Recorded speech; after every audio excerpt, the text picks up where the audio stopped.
सिर्फ हंगामा एक ही हंगामा। धन्यवाद, धन्यवाद आशीष, धन्यवाद। तो कुल मिलाकर क्योंकि मुद्दा जो है वो किसी की समझ में परे है और सब जगह राजनीति है। सुनीता, बात यह है कि बहुत सरल होता है राजनीति में हंगामा खड़ा करना और एक प्रकार से माहौल बना देना, लेकिन किसी इशू को लेकर चर्चा करके और उसके लोगों को कन्विंस करके अपने पक्ष में कर लेना सबसे कठिन है। और शायद कोई सांसद, कोई राजनीतिक दल, कोई भी सरकार नहीं चाहती कि फालतू में टाइम वेस्ट किया जाए कन्विंस करने के लिए। हंगामा करो और अपनी राजनीति करो। बिल्कुल। तो अगर आज की राजनीति को देखा जाए तो हंगामा एक ऐसा रास्ता है जिस पर सभी दल चले हैं, खासकर विपक्ष एक ऐसा मुद्दा बना लिया जाता है इसे, ताकि हंगामे की भेंट चढ़ा दिया जाए पूरा सत्र, लेकिन ठगी सी रह जाती है जनता। आखिर क्यों, इस पर आगे भी बात करेंगे, लेकिन फिलहाल रुकते हैं एक छोटे से ब्रेक के लिए।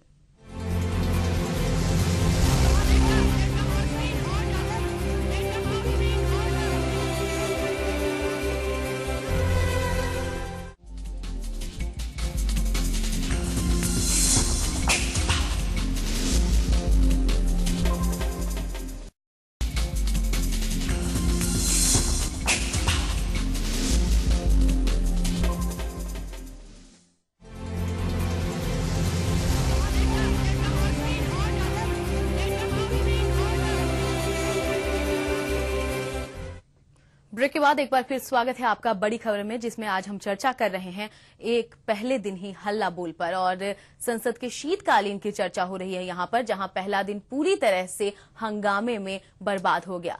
प्रताप जी, हंगामे में बीत गया पूरा दिन। अब प्रधानमंत्री ने सोमवार को सर्वदलीय बैठक बुलाई है, इसका कुछ असर दिखता है?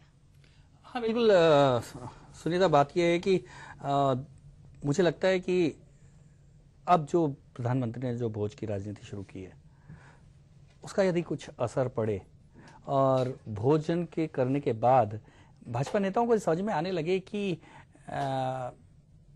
संसद को चलने देना चाहिए, मुद्दों पर चर्चा होनी चाहिए, आम लोगों के हितों की बात होनी चाहिए, ये सब अगर बात आती है तो निश्चित तौर पे संसद चल सके। एक तो ये बात है। दूसरी बात ये है कि सरकार को भी समझना चाहिए, आखिर में जो ये देश है बहुमत से तय करता है, कोई भी मुद्दे सरकार को भी बहुमत से तय करता है। तो ऐसी स्थितियों में जब बहुमत से सारी चीजें तय होती हैं, तब संसद में जो एफडीआई का मुद्दा बहुमत से तय करने से सरकार पीछे क्यों हटना चाहती है? और यदि संसद उसे अस्वीकार करती है तो सरकार को मानना चाहिए, ठीक है, नहीं करना चाहिए।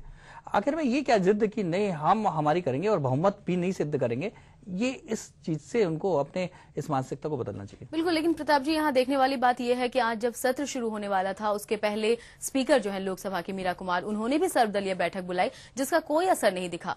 तो अब इस बैठक से कोई उम्मीद दिख रही है कि जनता का कुछ काम हो पाएगा?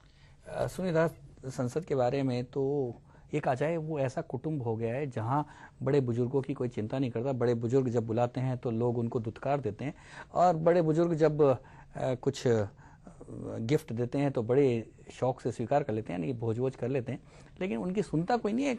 कुल मिलाकर लोकसभा अध्यक्ष या राज्यसभा अध्यक्ष या किसी भी बड़े नेता की स्थिति ये हो गई है कि अब संसद में सांसद इस बात पर ज्यादा ध्यान देते हैं कि किसी भी तरह से अपनी बात को वो हंगामे करके रख सकें और चर्चाओं से ध्यान हटाकर लोगों को एक राजनीति कर सकें। इस कारण संसद एक हंगामे वाला स्थान हो गई है, चर्चाएं नहीं होती है। बिल्कुल। तो चर्चाएं नहीं होती संसद में, एक हंगामे की जगह बन गई है, एक अखाड़ा बन गया है जहां पर मुद्दे कम और हंगामा ज्यादा होता है। आज शीतकालीन सत्र का पहला दिन भी इसी हंगामे की भेंट चढ़ा, और जहां लोकसभा में मांग उठी नियम 184 के तहत पहले चर्चा और फिर वोटिंग की, वहीं राज्यसभा में भी नियम 167 के मुताबिक चर्चा और वोटिंग की मांग उठी, लेकिन पूरी तरह से ये मांग को खारिज कर दिया सरकार ने और इसी को लेकर हंगामा बरपा। फिलहाल इंतजार है कल का कि कल आखिर क्या सत्र में कुछ काम हो पाएगा, इसी पर बनी रहेगी हमारी भी नजर। फिलहाल बड़ी खबर में इतना ही, लेकिन देश और दुनिया की तमाम बाकी खबरों के लिए आप देखते रहिए HBC न्यूज। नमस्कार।